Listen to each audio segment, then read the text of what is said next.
Hi ಗೆಳೆಯರೆ, ನಾನು Anand engineering ಕಲಿಯುತ್ತಾ ಇದ್ದು. ನಮ್ಮದು ಡೆವಲಪ್ಮೆಂಟ್ ಏರಿಯಾದಲ್ಲಿ ಇರುವ ಮನೆಯಾಗಿರುವುದರಿಂದ ಇಲ್ಲಿಗೆ ಜನರ ಓಡಾಟ ಕಡಿಮೆ ಇರುತ್ತದೆ. ಅಲ್ಲದೆ ನಮ್ಮದು 2 ಅಂತಸ್ತಿನ ಮನೆ ಇರುವುದರಿಂದ ಮನೆಯಲ್ಲಿ ಸಾಕಷ್ಟು ಜನರು ಕೂಡಿಕೊಂಡು ಇದ್ದೆವು.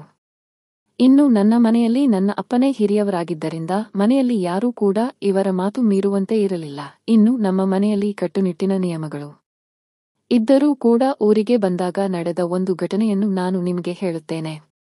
ಮನೆಯಲ್ಲಿ ನನ್ನ ತಾಯಿಯ ತಮ್ಮ ಕಿಶೋರ್ ಕೂಡ ನಮ್ಮ ಜೊತೆಗೆ ಇರುವುದರಿಂದ ಅವನು ಯಾವಾಗಲೂ ಬಿಸಿನೆಸ್ ಅಂತ ಓಡಾಡಿ ಸಾಕಷ್ಟು ವಯಸ್ಸನ್ನು ಅದರಲ್ಲಿಯೇ ಕಳೆದುಬಿಟ್ಟಿದ್ದ. ಕೊನೆಗೆ ಇವನನ್ನು ಹೀಗೆ ಬಿಟ್ಟರೆ ಹೀಗೆ ಇರುತ್ತಾನೆ ಎಂದು ನನ್ನ ಪೈವನಿಗೆ ಮದುವೆ ಮಾಡಿಸಿದರು. ಇದರಿಂದ ಮನೆಯಲ್ಲಿ ಎಲ್ಲರೂ ಸಂತೋಷವಾಗಿದ್ದರೆ ನಾನು ಮಾತ್ರ ಪೂಜಾ ಕಂಡು ಗಾಬರಿಯಾಗಿದ್ದೆ. ಏಕೆಂದರೆ ಕಿಶೋರ್ ಮತ್ತು ಇವರ ನಡುವೆ ಸರಿಸುಮಾರು 12 ವರ್ಷ ವ್ಯತ್ಯಾಸವಿತ್ತು. ಅವರ ಮನೆಯಲ್ಲಿ ಬಡವರಾಗಿದ್ದರಿಂದ ಅವರು ಕೂಡ ಸುಮ್ಮನೆ ಒಪ್ಪಿಗೆ ನೀಡಿದರು. ಇನ್ನು ಅವರು ನೋಡಲು ಅಂದವಾಗಿದ್ದು, ಚಂದ್ರನಂತೆ ಮುಖ, ಉದ್ದನೆಯ ಕೇಶರಾಶಿ, ನೋಡಲು ತುಸು ಎತ್ತರ, ಸ್ವಲ್ಪ ನೇರವಾದ ಮೂಗು ಇದ್ದು ಒಟ್ಟಾರೆಯಾಗಿ ರಂಬೆಯಂತೆ ಕಾಣುತ್ತಿದ್ದರು. ಅವರನ್ನು ನೋಡಿದ ಮೊದಲ ದಿನದಿಂದಲೇ ನನ್ನನ್ನು ನಾನು ಮರೆತುಬಿಟ್ಟಿದ್ದೆ. ಆದರೆ ಅವರಿಗೆ ದೂರದ ಸಂಬಂಧಿ ಎನ್ನುವುದು ನನಗೆ ಆಮೇಲೆ ಗೊತ್ತಾಗಿತ್ತು. ಅಲ್ಲದೆ ಅವರಾಗಿಯೇ ನನ್ನ ಗುರುತಿಸಿ ಚೆನ್ನಾಗಿದ್ದೀಯಾ ಅನಂತ್ ಎಂದೆಲ್ಲ ಕೇಳಿ, ಎಲ್ಲಿ ಓದುತ್ತೀಯಾ, ಏನು ಓದುತ್ತೀಯಾ ಎಂದೆಲ್ಲ ಕೇಳಿದರು. ಆಮೇಲೆ ನಾನು ಅವರ ಜೊತೆಗೆ ಸ್ವಲ್ಪ ಹೊತ್ತು ಮಾತನಾಡಿದೆ. ಹೀಗೆ ನಮ್ಮ ಪರಿಚಯವಾಯಿತು. ಇನ್ನು ಮದುವೆ ಮುಗಿದ 4-5 ದಿನಗಳ ನಂತರ ಅವರು ನಮ್ಮ ಮನೆಗೆ ಬಂದರು. ಇನ್ನು ಮನೆಗೆ ಬಂದ ಮೇಲೆ ಉಳಿದ ಎಲ್ಲ ಶಾಸ್ತ್ರಗಳು ಕೂಡ ಮುಗಿದವು. ಆದರೆ ನಾನು ಈ ವೇಳೆ ಗಮನಿಸಿದ ಒಂದು ಘಟನೆ ನನಗೆ ನೆನಪಿದೆ. ಅದೇನು ಎಂದರೆ, ಮಾರನೇ ದಿನ ಅವರು ನಡೆಯುವಾಗ ಸ್ವಲ್ಪ ವ್ಯತ್ಯಾಸ ಕಂಡುಬಂದಿತ್ತು. ಆದರೆ ಅದು ಯಾಕೆ ಎನ್ನುವುದು ನನಗೆ ಅರ್ಥವಾಗಿತ್ತು. ಆದರೆ ಮನೆಯಲ್ಲಿ ಇದರ ಬಗ್ಗೆ ಮಾತನಾಡುವಂತೆ ಇರಲಿಲ್ಲ. ಆಮೇಲೆ ನಾನು ಕೂಡಲೇ 2ನೇ ಅಂತಸ್ತಿನಲ್ಲಿದ್ದ ನನ್ನ ಕೋಣೆಗೆ ಹೋಗಿ ಸಿನಿಮಾಗಳನ್ನು ನೋಡುತ್ತಾ ಸ್ವಲ್ಪ ಬಾತ್ರೂಮಿಗೆ ಹೋಗಿ ಸಮಾಧಾನಪಟ್ಟುಕೊಂಡು ಬಂದು ಕೂತಿದ್ದೆ. ಹೀಗೆ ಕೂತಾಗ ಎಲ್ಲರೂ ದೇವರಿಗೆ ಹೋಗಲು ಸಜ್ಜಾಗಿದ್ದರು. ನನಗೆ ಬರುವಂತೆ ಕೇಳಿದಾಗ ನನಗೆ ಶಾಕ್ ಆಯಿತು. ಅದೇ ತಾನೇ ನಾನು ಏನು ಮಾಡಿದ್ದೆ ಅಂತ ನನಗೆ ನೆನಪಿತ್ತು.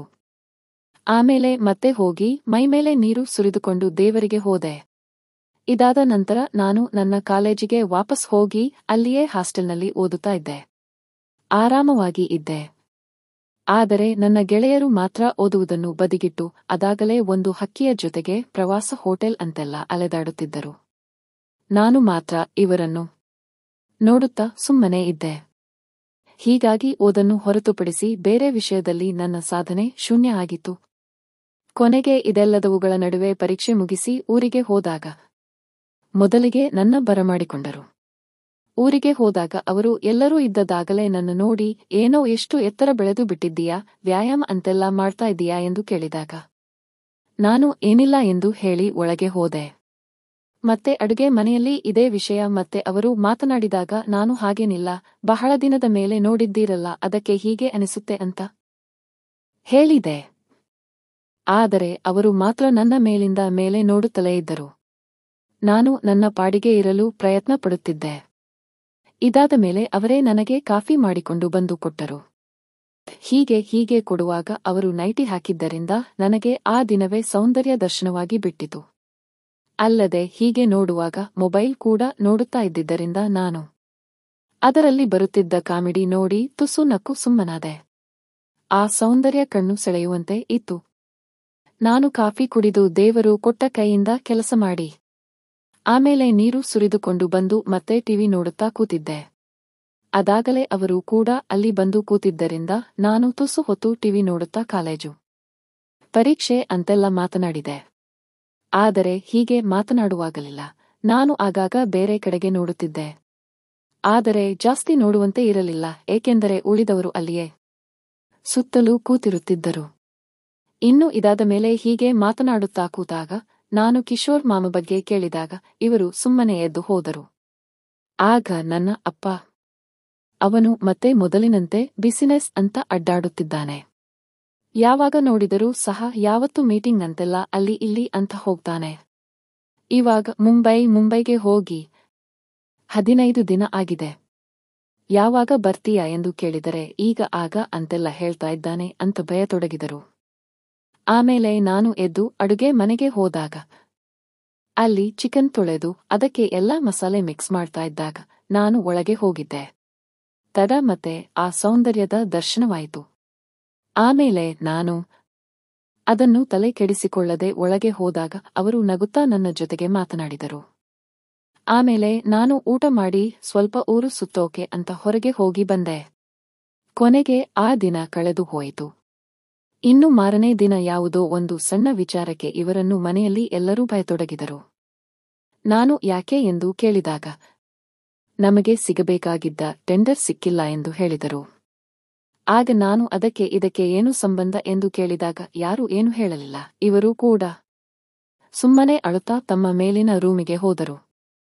ಆ ದಿನ ಸಾಯಂಕಾಲ ನಮ್ಮ ಸಂಬಂಧಿಕರ ಮನೆಯಲ್ಲಿ ಒಂದು ಕಾರ್ಯಕ್ರಮವಿತ್ತು. ಅಲ್ಲಿಗೆ ಹೋಗಲು ಎಲ್ಲರೂ ರೆಡಿಯಾಗಿದ್ದರು. ಆದರೆ ಇವರು ಸುಮ್ಮನಿದ್ದರು. ಆಗ ಯಾಕೆ ಅಂದಾಗ ಇವರು ಮತ್ತೆ ಏನು ಹೇಳಲಿಲ್ಲ. ಬೇರೆಯವರಿಗೆ ಕೇಳಿದಾಗ ನೀನು ಬರ್ತಿದ್ದರೆ ಬಾ, ಇಲ್ಲ ಅಂದರೆ ಇವರ ಜೊತೆಗೆ ಮನೆಯಲ್ಲಿರು ಎಂದು ಹೇಳಿದರು. ಇವರನ್ನು ಕರ್ಕೊಂಡು ಹೋಗಿ ಮತ್ತೆ ಏನಾದರೂ ಸಮಸ್ಯೆ ಆದರೆ ನಮಗೆ ಕಷ್ಟ ಎಂದು ಹೇಳತೊಡಗಿದರು.